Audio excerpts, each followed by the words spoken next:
Good day, everybody. My name is Oladapo Ajike, and I'm one of the authors of this paper titled Covert Data Exfiltration via Electromagnetic Side Channel Emissions from Computer Memory.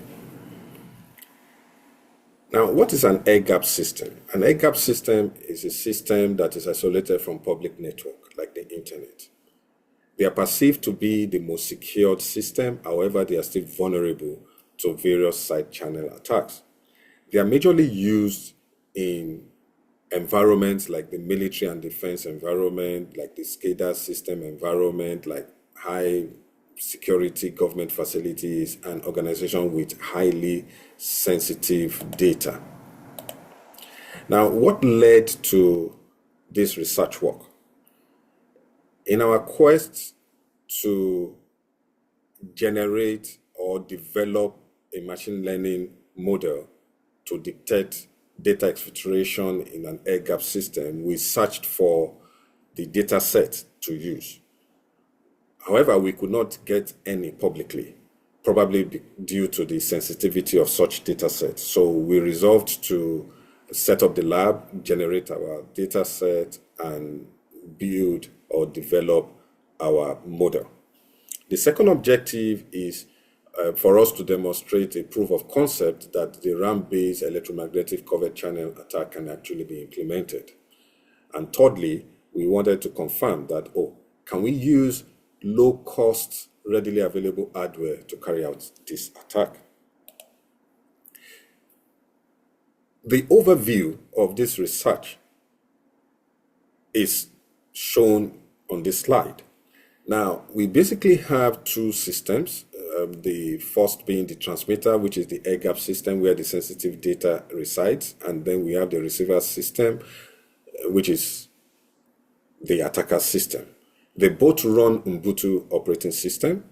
The transmitter, the malware that runs on the transmitter was written in C++, and it reads this sensitive data and utilizes binary encoding, using differential electromagnetic emission level, all right? And the way this works is that anytime data is being exfiltrated, so it copies it, and then anytime it's writing into the memory, using the differential electromagnetic emission level, when we have high intensity operation, file data being copied into the memory, it encodes the data as 1. Now, when we have low activity or normal system operation, it encodes it as 0. So with this, and also when this is happening, the intensive access pattern now generates an electromagnetic wave or signal, which is now transmitted, and then the encoded data is now transmitted with the electromagnetic signal. Now, the receiver was developed using Python, and we have the RTL software-defined radio integrated with it. And this monitors the signal at 100 megahertz frequency band. Now, when it now detects a synchronization pattern, which I'm still going to discuss, it detects it, it starts decoding that signal to reconstruct the data that it received. Now, it utilizes error correction, adaptive noise filtering, and correlation analysis to process the signal so that we can get the data out of the signal, right? Now, the reconstruction also takes place. We are able to get 68% successful file reconstruction, although we are aiming at 100%, but we could not achieve that. Now, this slide shows like the lab itself, the uncontrolled lab. We have the transmitter, we have the receiver, and then the transmitter, like I said the other time, generates the controlled electromagnetic signal using an intensive memory access pattern. And so the transmitter and the receiver actually detects after monitoring the frequency band and then decodes the signal. Now, the novel thing that we implemented in this transmitter protocol is the frame structure.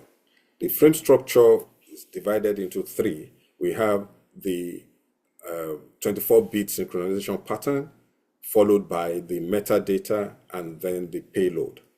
The 24-bit synchronization pattern is a pattern that we implemented in the transmitter.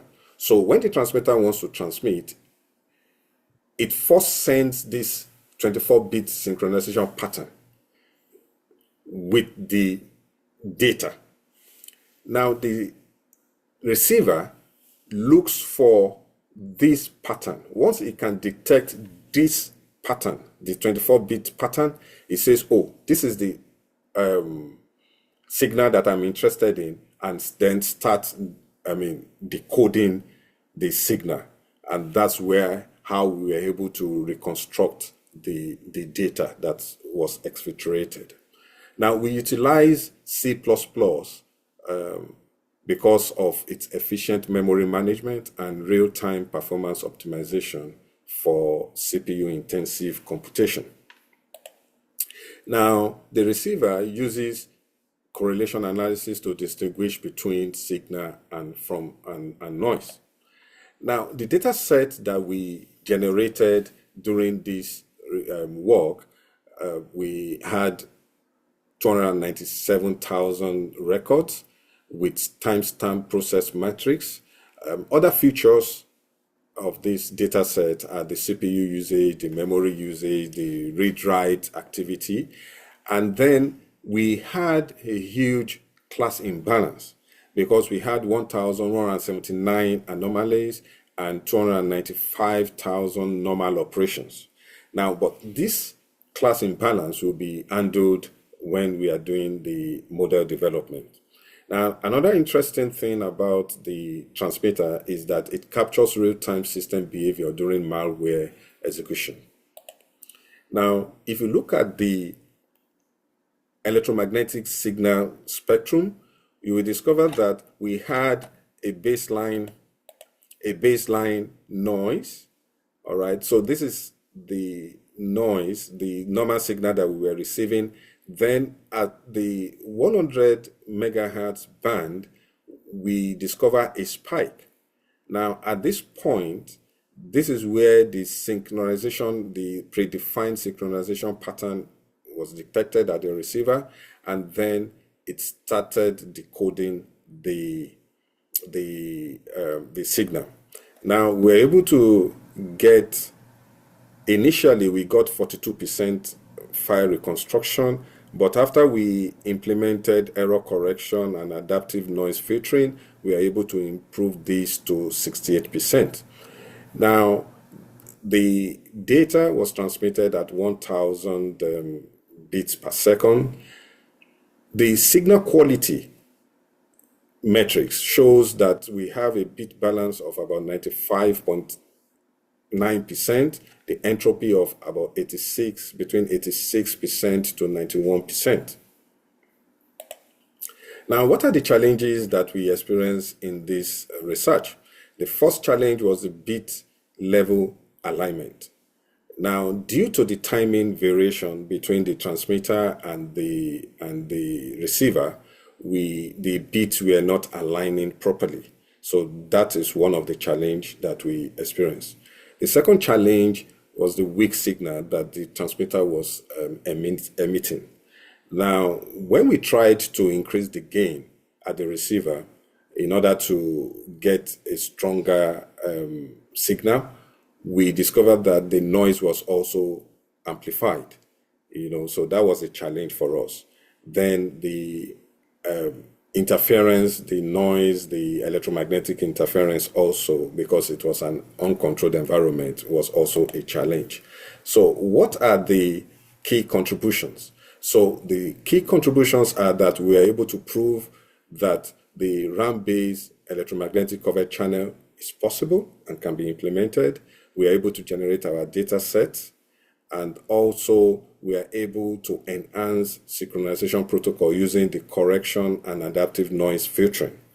We are able also to further demonstrate that air gap can actually be vulnerable. Now, what are the future works? So the future works are that we intend in future to use deep learning to recognize and detect the signal pattern. All right. Instead of us using the 24-bit signal pattern, we want to use deep learning to automatically recognize the pattern and then do the needful. The second future work, is for us to use machine learning for detection of electromagnetic covert channel data exfiltration, which was where we started from. Then the third future work is for us to see how we can implement advanced error correction algorithms so that we can have better reception and also better file reconstruction. Then fourthly, we intend to look at improving our synchronization and bit misalignment issue. Thank you all for listening.